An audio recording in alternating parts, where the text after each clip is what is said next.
아멘. 할렐루야. 오늘 말씀 제목 같이 한번 고백합시다. 회복해 하시는 하나님. 회복해 하시는 하나님. 자, 우리 함께 읽은 오늘 본문은 이스라엘을 향한 하나님의 자비와 사랑이 얼마나 큰지라는 것을 깨닫게 해주는 본문이다라고 말할 수가 있습니다. 여러분, 아직 이스라엘 백성들은 가나안 땅에 들어가지 않는 상태입니다. 그럼에도 불구하고 가나안 땅에 들어가서 하나님의 말씀을 청종하지 않고 불순종해서 하나님의 징계를 받아서 먼 나라로 팔려가 그곳에서 고난과 고생을 당할 그때에 다시 회개하고 돌아오면 하나님께서 복을 주시겠다라는 그런 약속의 말씀이 오늘 본문에 기록되어 있습니다. 여러분, 아직 일어나지도 않을 그 미래의 일이지만 가나안 땅에 들어가서 잘 살다가 하나님의 말씀을 불순종하면 그들이 징계를 받아서 먼 나라로 쫓겨가 팔려가 이런 일이 발생할 터인데, 그때 회개하면 다시 하나님께서 회복시켜 주시겠다, 이런 약속의 메시지인 것이죠. 오늘 1절 말씀에 내가 내게 진실한 모든 복과 저주가 내게 임함으로 내가 네 하나님 여호와로부터 쫓겨간 모든 나라 가운데서 이 일이 마음에서 기억이 나거든. 그들이 잊지 말고 너와 내 자손이 네 하나님 여호와께로 뭐해서 돌아와. 내가 오늘 네게 명령한 것을 온전히 따라 마음을 다하고 뜻을 다하여 여호와의 말씀을 청종하면 그때부터 하나님께서 다시 회복의 은혜를 주시겠다라는 말씀인데요. 자, 마음의 기억이 나거든. 여러분, 우리는 평상시에 잘 살다가 어떤 어려운 일이 일어나게 되면 우리의 양심 속에 내가 뭘 잘못한 일이 있나? 이런 생각을 갖게 됩니다. 마찬가지로 이스라엘 백성들이 저 가나안 땅에 들어가서 하나님의 은혜 가운데 잘 살다가 그들이 하나님의 말씀을 청종하지 아니함으로 결국 적국에게 쫓겨 먼 나라로 팔려가는 그런 신세가 될 수 있음을 성경은 말씀하고 있습니다. 그런 이처럼 먼 나라로 쫓겨간 그런 모든 나라 가운데서 야, 우리가 왜 쫓겨왔지? 아, 맞아.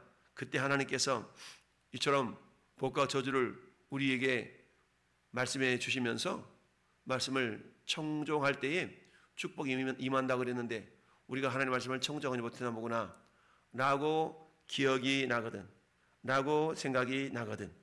여러분, 너와 내 자손이 네 하나님 여호와께 돌아오라 라고 말씀하고 있습니다. 돌아오라는 얘기는 슈브, 회개하다, 이런 의미가 달려 있거든요. 돌아와서 내가 오늘 내게 명령한 것을 온전히 따라 마음을 다하고 뜻을 다하여 말씀을 청종하라. 그래야만 뭐하겠다? 그래야면 하나님께서 마음을 돌이키시고 너를 긍휼히 여기사 포로에서 돌아오게 하실 것이다. 여러분, 하나님은 전능하신 하나님임을 우리가 믿고 있습니다. 하나님 능력에는 능치 못하심이 없다. 아무리 적군에게 오랜 세월 그들이 노예 생활을 한다 할지라도 우리 하나님은 모세와 아론을 통해서 10가지 이적으로 그들을 애굽에서 건져내신 전능하신 하나님이셨습니다. 따라서 그들이 약속의 땅 가나안 땅에 살다가 다시 말씀을 청종하지 못하여 먼 나라로 쫓겨갔다 할지라도 하나님은 그곳에서 능히 이스라엘 백성들을 회복시키실 수 있는 전능하신 하나님을 우리는 알 수 있어야 됩니다. 이 모습을 4절 말씀에 내 쫓겨간 자들이 하늘가에 있을지라도 내 하나님 여호와께서 거기서 너를 모으실 것이며 거기서부터 이끄실 것이다 라고 말씀하고 있습니다. 여러분, 하늘가에 있을지라도, 이 말은 무슨 말씀입니까? 인간의 능력으로는 도저히 회복시킬 수 없는 그런 상황을 상정해서 말씀하고 있습니다. 그런다 할지라도 어때요?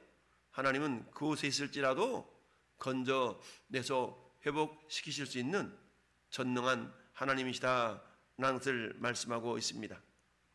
이처럼 먼 나라로 끌려가서 고난 중에 고통 중에 있다 할지라도 그곳에서 회개하고 다시 한번 하나님의 말씀을 청종한다면 하나님은 회복시키시겠다 라는 얘기입니다. 이게 하나님의 자비와 은혜인 줄 믿습니다. 이처럼 하나님께서는 어떻게 회복의 은혜를 베풀어 주시는가? 첫 번째, 하나님의 놀라운 은혜와 자비를 붙들 수가 있어야 된다라는 얘기죠. 여러분 3절 말씀에 하나님 여호와께서 마음을 돌이키시고 너를 어떻게 하사? 긍휼히 여기사 포로에서 돌아오게 하신다라는 얘기입니다. 돌아오게 하신다. 그래서 여호와께서 흩어진 그 모든 백성 중에서 다시 모으실 수 있는 그런 하나님의 자비의 손길이 임하게 된다라고 말씀하고 있습니다. 그렇습니다. 하나님을 떠나 먼 나라로 팔려가는 신세가 되었다 할지라도 우리는 항상 이처럼 자비하신 긍휼이 많으시는 하나님의 그 자비의 손길을 의지하며 기대하며 신뢰하며 회개하는 마음으로 주 앞에 돌아올 수 있어야 된다라는 얘기입니다. 왜냐? 하나님의 사랑은 매우 크시기 때문입니다. 따라서 우리가 만약 우리 죄를 자백하면 그는 미쁘시고 의로우사 우리 죄를 사하시며 우리를 모든 불의 가운데서 깨끗하게 하실 것이다 라고 말씀하고 있습니다. 어떤 연약함이 있다 할지라도 회개하고 주 앞에 돌아오는 그런 하나님의 백성들을 하나님 다시 품어주신다라는 사실이죠. 두 번째는 우리는 말씀에 의지하여 적극적으로 회개하고 돌이킬 때에 우리 하나님은 회복의 은혜를 우리에게 다시 한번 베풀어 주신다는 사실을 우리가 알 수가 있습니다. 그렇습니다.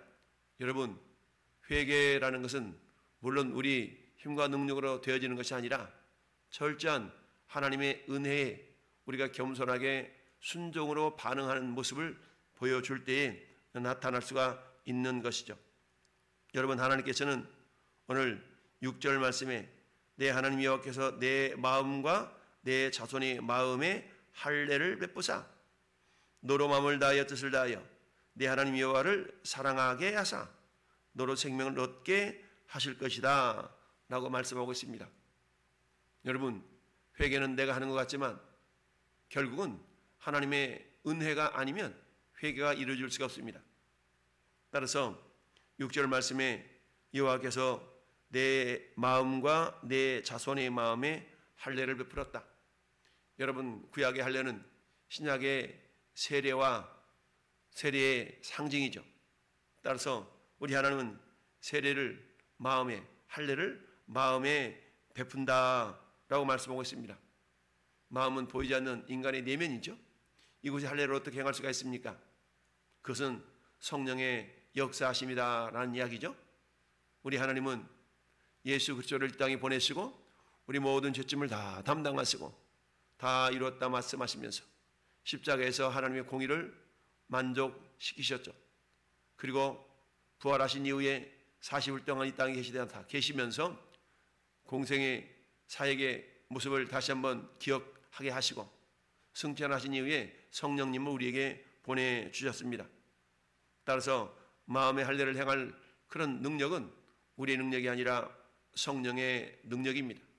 성령님 우리 마음 가운데 할례를 행했다라는 얘기는 그것은 세례의 예표라고 그랬는데 세례는 내가 죽고 주님과 한 몸 되어져 사는 삶, 나는 죽고 예수로 사는 삶, 이걸 상징하지 않습니까?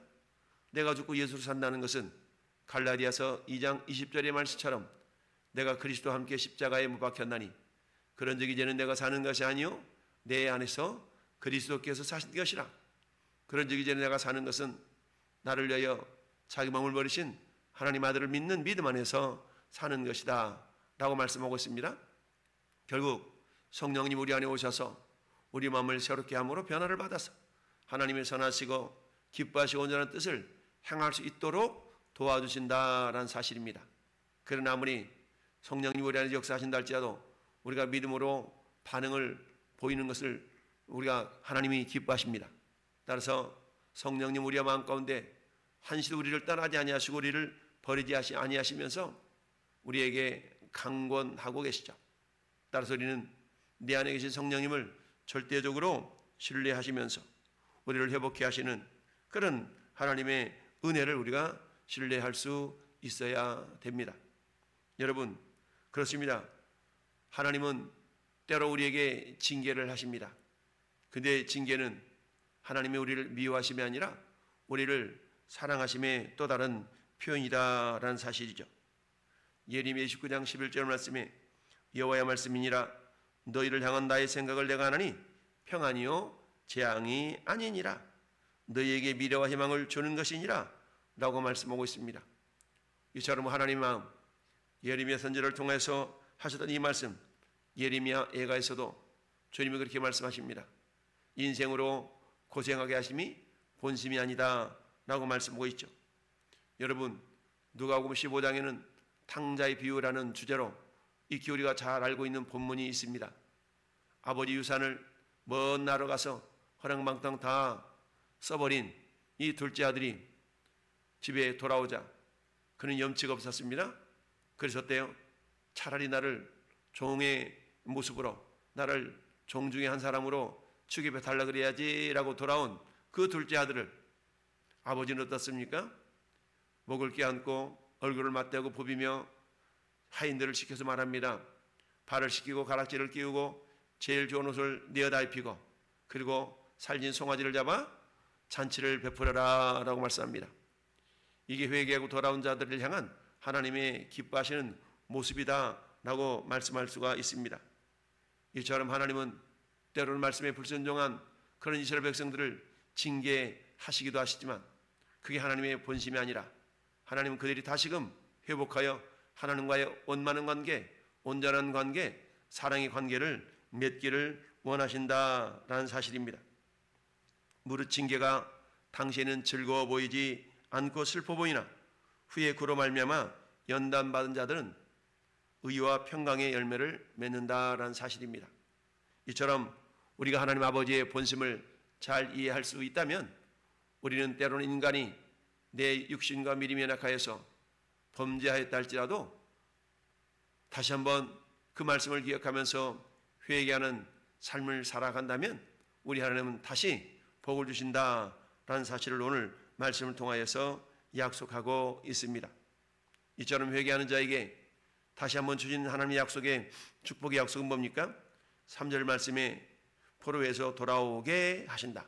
돌아오게 한다는 얘기죠. 돌아올 수 있도록 역사하시는 하나님이라는 얘기죠. 두 번째는 5절 말씀에 내 하나님 여호와께서 너를 내 조상들이 차지한 땅으로 돌아오게 하사 내게 다시 그것을 차지하게 하실 것이다. 첫째는 돌아오게 하시고 둘째는 다시금 빼앗겼던 땅을 차지하게 해주시겠다라는 얘기입니다. 셋째는 5절 하반절에 여호와께서 또 내게 선을 행하사 너를 내 조상들보다도 더 번성하게 하신다. 더 번성하게 하실 것이라 라고 약속하고 있습니다. 뿐만 아니라 6절 하반절 말씀에는 성령님을 우리 마음 가운데 보내주셔서 하나님 여호와를 사랑하게 하시며 생명을 얻게 하신다 라고 말씀하고 있습니다. 뿐만 아니라 하나님께 돌아온다 그러면 이스라엘 백성들이 말씀을 불순종함으로 말미암아 받았던 그 모든 저주를 그들의 적군들에게 그리고 이스라엘을 미워하는 자들에게 내리게 하시겠다라고 말씀하고 있습니다. 따라서 이제 저는 여러분들이 해야 될 일은 오늘 10절 하반절 말씀처럼 너를 다시 기뻐하사 내게 복을 주시리라 라는 약속의 말씀을 우리는 늘 기억할 수 있어야 됩니다.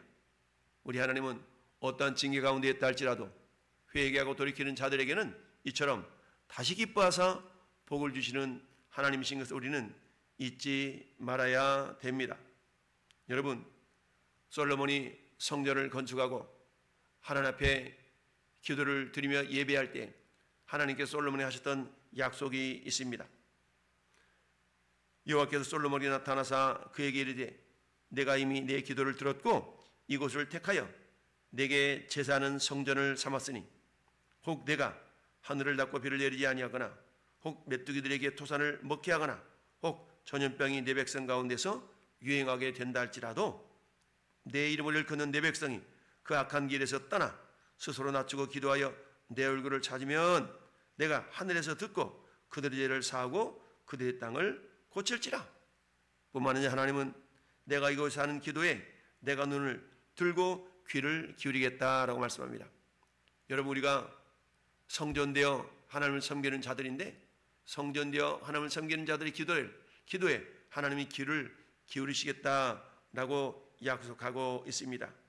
따라서 우리는 말씀이 우리 내면에 여러 가지 연약함을 강권하고 책망한다 할지라도 그런 순간에 하나님께 돌이켜서 하나님의 말씀을 청종할 때에 하나님은 다시 한번 우리에게 은혜를 베푸시고 너를 다시 기뻐하사 내게 복을 주리라 라는 약속의 말씀이 우리 가운데 있음을 우리는 잊지 말아야 됩니다. 따라서 우리는 매 순간순간 매일매일 우리 삶의 현장 가운데 내 삶을 돌아볼 수 있는 그런 회개하는 자기 성찰의 모습이 우리에게는 절대적으로 필요합니다. 그렇습니다.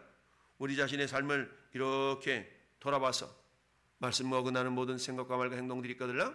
우리는 돌이켜서 다시 한번 하나님의 은혜가 우리 가운데 머물며 하나님을 기쁘시게 하는 자들에게 내게 다시 복을 주시리라 하셨던 이 약속의 말씀을 경험하는 자들이 될 줄로 믿습니다. 여러분, 우리는 때로는 미련함과 어리석음 때문에 하나님의 은혜와 사랑을 잊을 때가 많습니다. 그러나 결국 우리 하나님 우리를 한시도 우리를 잊으시지 않으시고 우리를 기억하십니다. 따라서 우리는 그런 하나님의 은혜와 사랑을 기억하면서 오늘도 겸손하게 주의 말씀을 청종하는 자들이 되어져서 주님을 기쁘시게 하는 믿음의 사람, 하나님의 사람, 거듭난 성도, 그런 삶을 살아낼 수 있기를 예수님의 이름으로 축원합니다. 아멘. 살아계신 아버지 하나님 감사합니다. 죄함으로 죽었던 우리를 살리시고 하나님의 자녀의 권세를 주시니 감사합니다. 아버지 하나님, 오늘 한 날도 우리 주님이 기뻐하시는 말씀 앞에 겸손히 청종하며 회복케 하시는 하나님의 은혜를 덧입게 하여서 오늘 회개의 능력을 더하여 주옵소서. 감사하고 예수님 이름으로 축복하며 기도드리옵나이다. 아멘.